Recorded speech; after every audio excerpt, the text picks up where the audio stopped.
Hola, el día de hoy hablaremos sobre la fisiopatología de las interacciones hospedador y patógeno. Presentan Mari Carmen Chávez, Gustavo Jiménez, Stephanie Ortiz y Abigail Prieto. Los agentes de enfermedades infecciosas. Aquí describiremos la gran variedad de organismos que han adoptado una forma de vida infecciosa o parasitaria. Hablaremos también de algunos de los medios por los cuales ingresan al cuerpo del huésped, persisten allí y causan enfermedades. Categorías de agentes infecciosos. Los priones. Un prión es una proteína mal plegada capaz de transmitir su forma mal plegada a otras variedades de la misma proteína. Produce las encefalopatías espongiformes transmisibles, que son un grupo de enfermedades neurológicas degenerativas, tales como la enfermedad encefalopatía espongiforme bovina. Los priones son considerados agentes infecciosos y su forma intracelular puede no contener ácido nucleico. Los protozoarios. Los protozoos o protozoarios son organismos microscópicos unicelulares protistas, heterótrofos, fagótrofos, depredadores o detritívoros, a veces mixótrofos, que viven en ambientes húmedos o directamente en medios acuáticos, ya sean aguas saladas o aguas dulces, y como parásitos de otros seres vivos. Virus. El virus es un agente infeccioso microscópico acelular que solo puede replicarse dentro de las células de otros organismos. Los virus están constituidos por genes que contienen ácidos nucleicos, que forman moléculas largas de ADN o ARN, rodeadas de proteínas. Al infectar una célula, estos genes obligan a la célula anfitriona a sintetizar los ácidos nucleicos y proteínas del virus para poder llegar a formar nuevos virus. Las bacterias. Las bacterias son microorganismos procariotas que presentan un tamaño de unos pocos micrómetros y diversas formas, incluyendo esferas, cocos, barras, que son los bacilos, filamentos curvos, que son los vibrios, y helicoidales, que serían los espirilos y las espiroquetas. Las bacterias son células procariotas que no tienen el núcleo definido ni presentan orgánulos membranosos internos. Los hongos. Se designa a un hongo, un taxón o grupo de organismos eucariotas entre los que se encuentran los mohos, las levaduras y los organismos productores de setas. Los hongos se presentan bajo dos formas principales: los hongos filamentosos, antiguamente llamados mohos, y los hongos levaduriformes. Los viroides son agentes infecciosos que, al igual que los virus, tienen un ciclo extracelular que se caracteriza por la inactividad metabólica y un ciclo intracelular, en el que causan infección al huésped susceptible. Pero que, a diferencia de los virus, los viroides no poseen proteínas ni lípidos y están constituidos por una cadena cíclica corta de ARN, circular o con forma de varilla.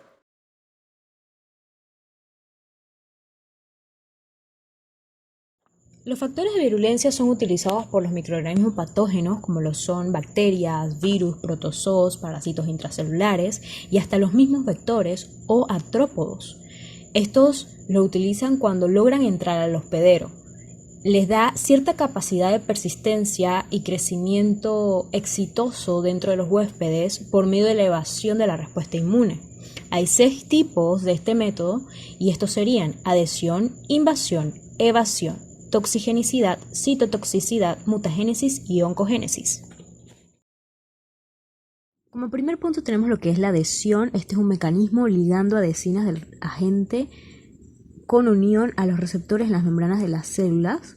Ejemplo, las bacterias, que van a tener moléculas de adhesión en sus pilis o fimbrias para poderse unir a lo que es las glicoproteínas de las células del hospedero.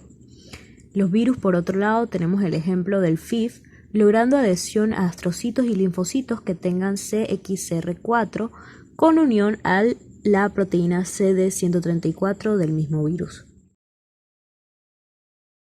Como segundo punto tenemos los parásitos artrópodos con su método de adhesión a través de estructuras anatómicas en la boca o patas. Los más que resaltamos serían lo que es los mosquitos, las garrapatas y las pulgas, que utilizan su boca y hasta sus mismas patas para engancharse a nuestra piel y succionar nuestra sangre. La invasión se puede dar por dos pasos, lo que es la entrada y la invasión. La entrada se puede dividir en dos.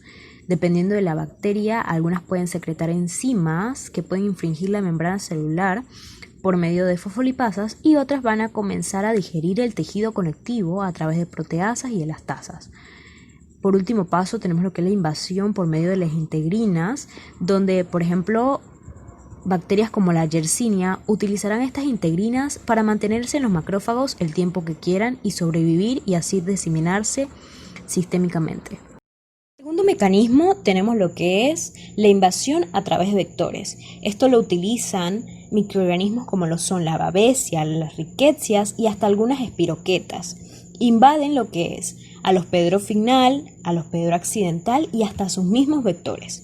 Ejemplo, la Neorickettsia helminthoeca. Es una infección rickettsial característica de un vector como lo es el salmón.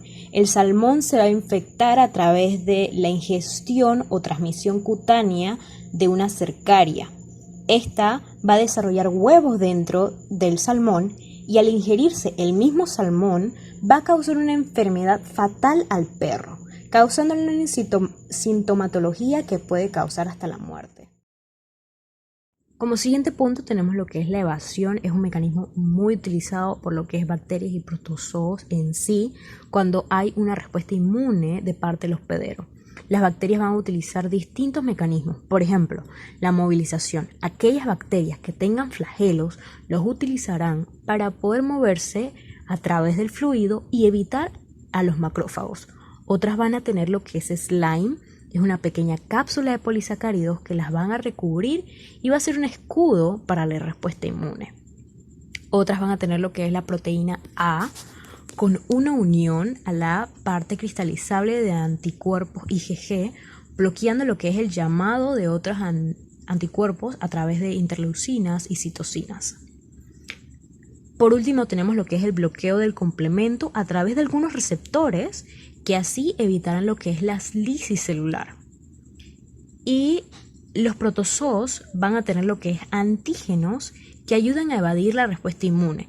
Esto lo logran a través de la mimetización de lo que es las mismas células del hospedero y así el hospedero se va a confundir y va a responder pero eliminando lo que es sus propias células y no al protozoo.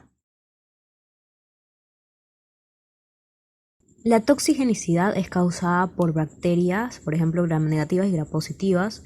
Las exotoxinas son producidas por gram negativas y gram positivas y son liberadas por las bacterias vivas dentro del hospedero. Las endotoxinas son producidas por gram negativas, son liberadas en la lisis celular cuando la bacteria ya tiene una muerte bacteriana. Y ambas aumentan la patogenicidad y toxemia. Citotoxicidad es un método específico de los virus.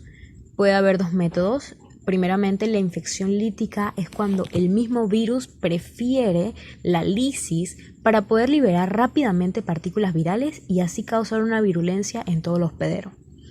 La otra sería la evasión de la citotoxicidad para permanecer más tiempo en las células donde persisten y duran por un periodo largo. En pocas palabras, evitan lo que es la lisis celular, persisten en las células y pueden seguir produciéndose en ellas. Por otro lado tenemos lo que es la rinotraqueitis infecciosa felina, que esta usa ambos mecanismos. Como último punto tenemos lo que es la mutagénesis y oncogénesis, que puede ser utilizado por virus y parásitos.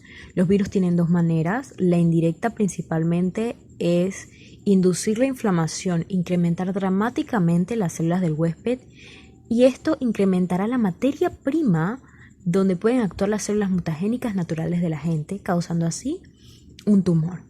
En la directa, hay una directa asociación íntima con el ADN del hospedero, causando mutación con ayuda de células oncogénicas.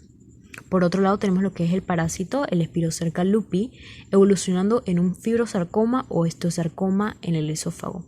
Este inflama lo que es el esófago, causando una preneoplasia que después va a desencadenarse en una neoplasia.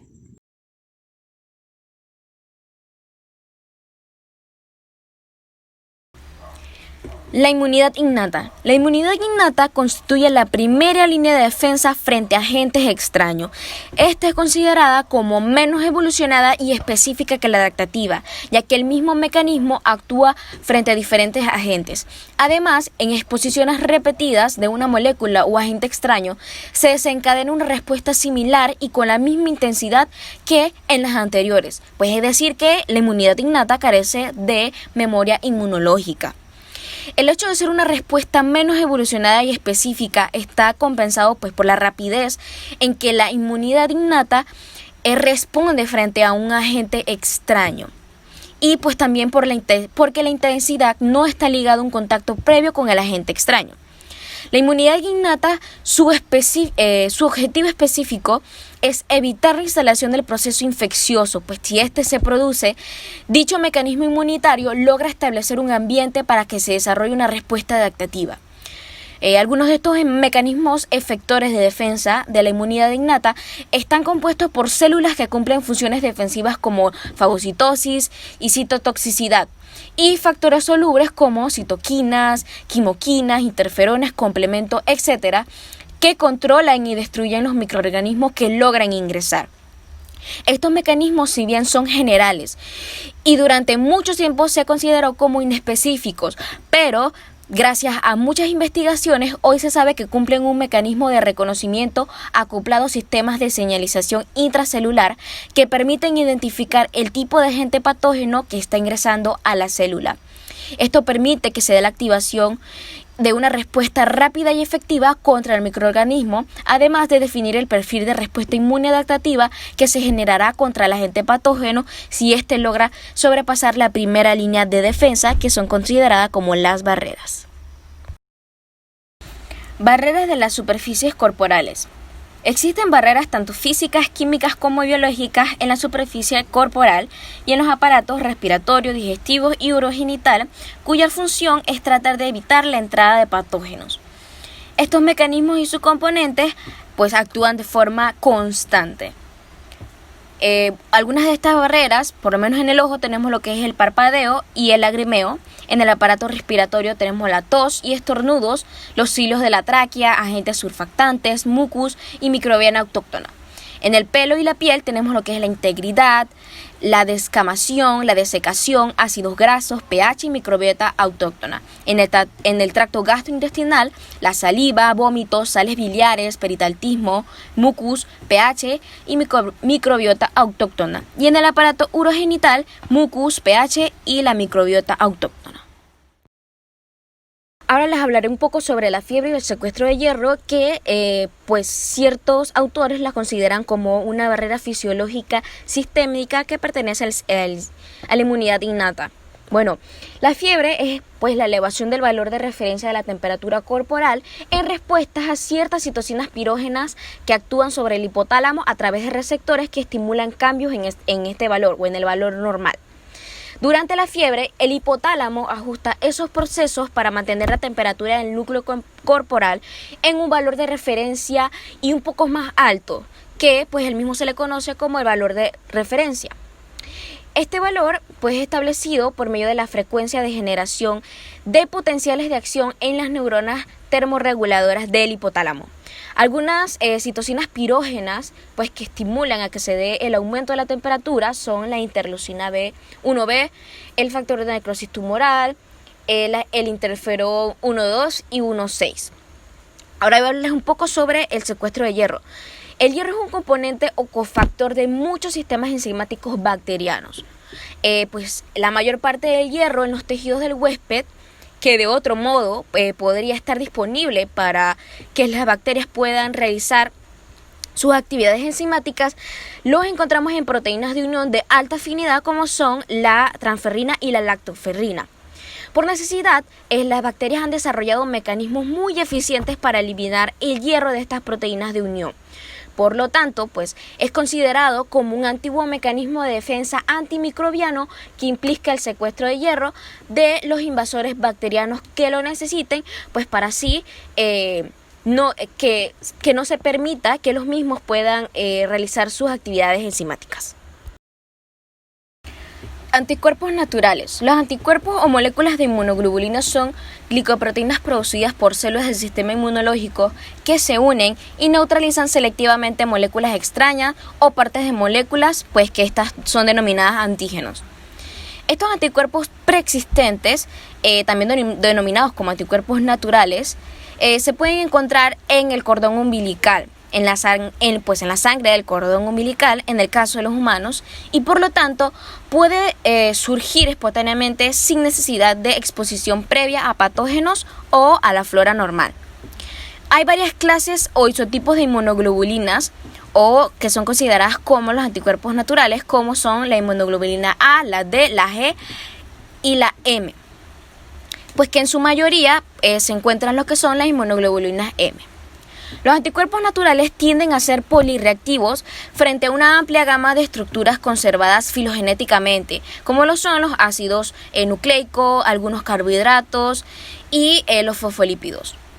A pesar de tener de su especificidad, que pues es bastante baja, los anticuerpos naturales pueden neutralizar algunos patógenos potenciales importantes que, pues como es en el caso de la listeria, monocitógenes, del virus de influenza, el virus de la estomatitis vesicular y bacterias intestinales invasoras.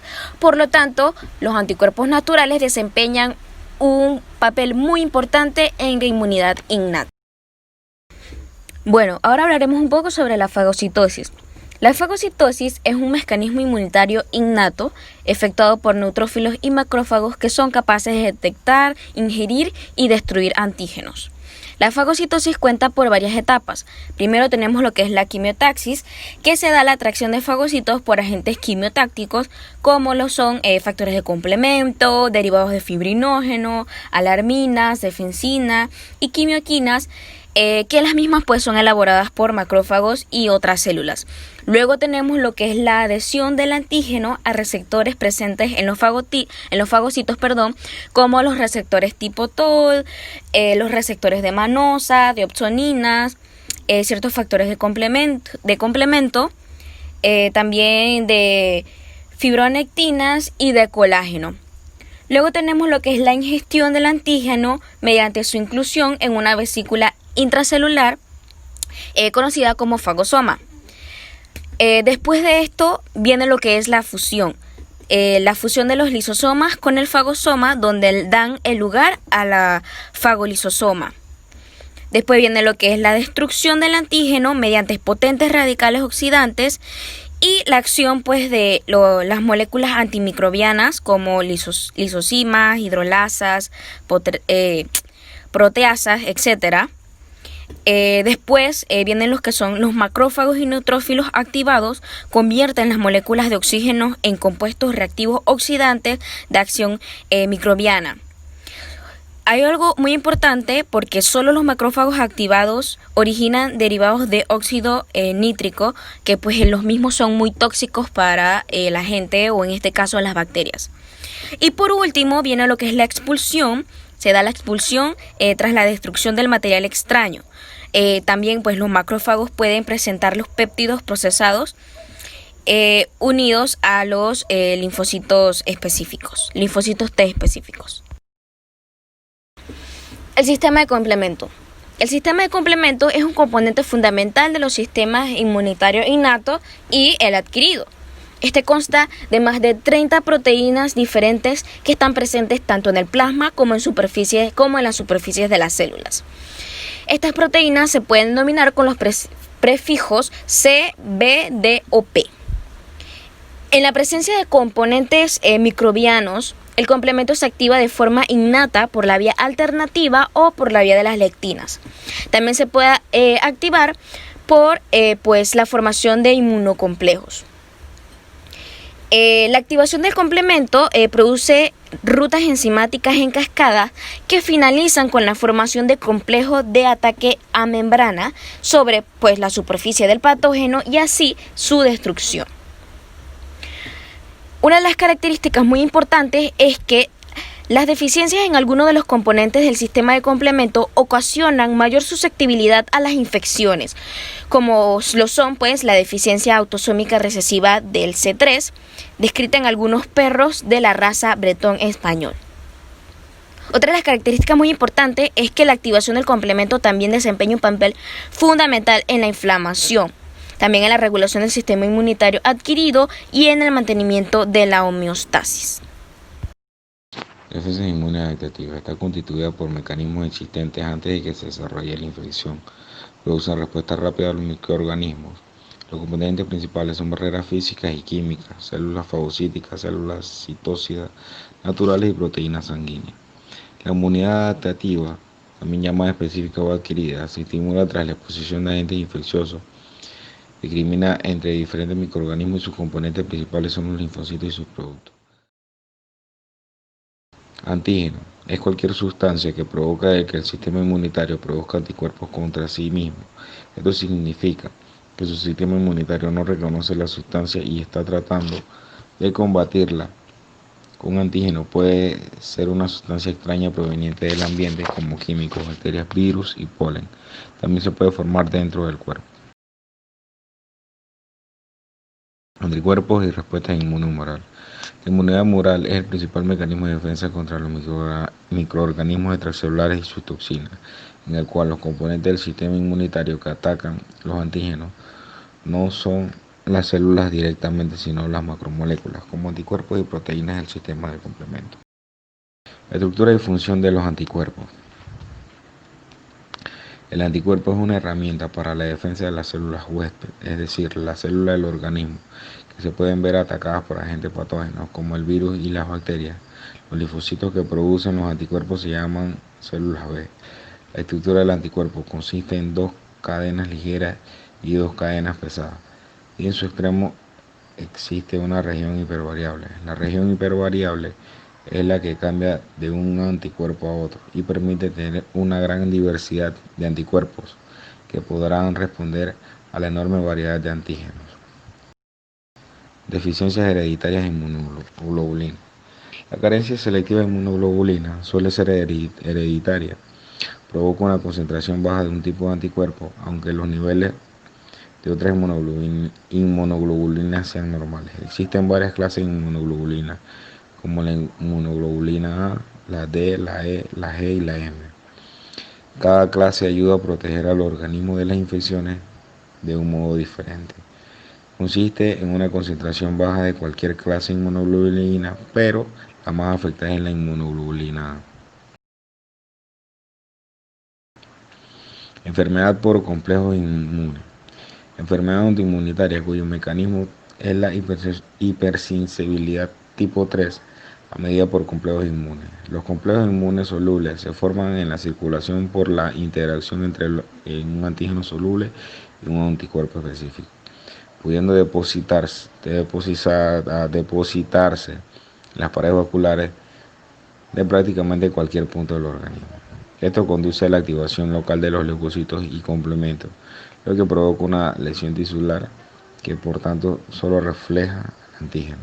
Por este motivo, suele ser enfermedades sistémicas con poca o ninguna especificidad por un tejido o un órgano particular. Mimetismo molecular. Similitud de los determinantes antigénicos de 2 moléculas concretas. Puede ocurrir un microorganismo presente en un mimetismo molecular con una molécula de un hospedador inmunocompetente. En tal caso, los anticuerpos producidos contra el microorganismo reaccionarían con la molécula del hospedador, originándose una enfermedad autoinmune. Respuesta inmune celular.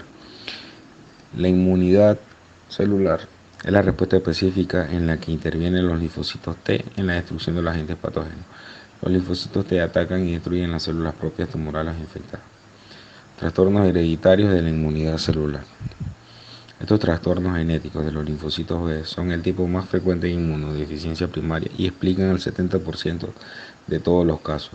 La producción de inmunoglobulina depende de la diferenciación de las células madre para madurar hasta convertirse en linfocitos B y de la generación de plasmocitos productores de inmunoglobulina. Se puede interrumpir la producción de una o de todas las inmunoglobulinas. trastornos adquiridos de la inmunidad celular, como consecuencia de la pérdida selectiva de inmunoglobulinas a través de los tractores gastrointestinales o genitourinarios.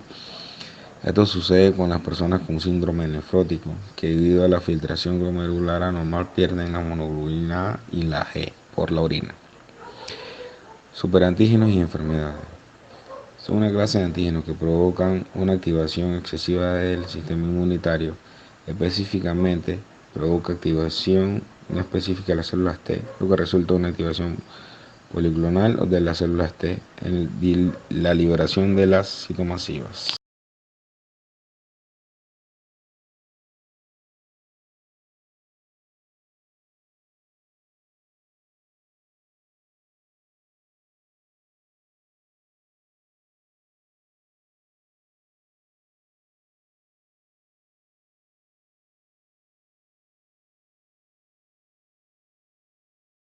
Dependiendo de cómo interactúen el patógeno con el anfitrión, puede estar clasificado dentro de estas tres categorías: huésped patógeno. Número 1, tenemos el comensalismo, en el cual el patógeno se beneficia, pero el huésped no obtiene nada a cambio de la interacción. El mutualismo, en el cual tanto el patógeno como el huésped se benefician de la relación, por ejemplo, el estómago humano. Y el parasitismo se produce cuando el patógeno se beneficia de la relación, mientras que el huésped sale perjudicado. Los agentes virales tienen afinidad selectiva por algunos receptores de ciertas especies, como lo son el virus de la anemia infecciosa equina por los equinos, la fiebre porcina clásica por los porcinos, la peritonitis infecciosa felina por los felinos y la enfermedad de Newcastle por las aves. Historia de los patógenos. Uno de los primeros patógenos observados por los científicos fue el Vibrio cholerae, descrito en detalle por Filippo Pazzini en 1854. Sus hallazgos iniciales fueron simples dibujos de la bacteria, pero hasta 1880 publicó muchos otros documentos relacionados con ella. Describió cómo produce la diarrea y también desarrolló tratamientos eficaces contra la misma. Muchos de estos hallazgos pasaron inadvertidos hasta que Robert Koch volvió a descubrir el organismo en 1884 y lo relacionó con la enfermedad. También se descubrió en la década de 1970 gracias a Leeuwenhoek al Giardia lamblia. Esto sucedió durante un simposio organizado por la EPA. Desde entonces se han identificado muchos otros agentes como el H. pylori y la E. coli, lo que ha permitido desarrollar antibióticos para combatir estos microorganismos dañinos.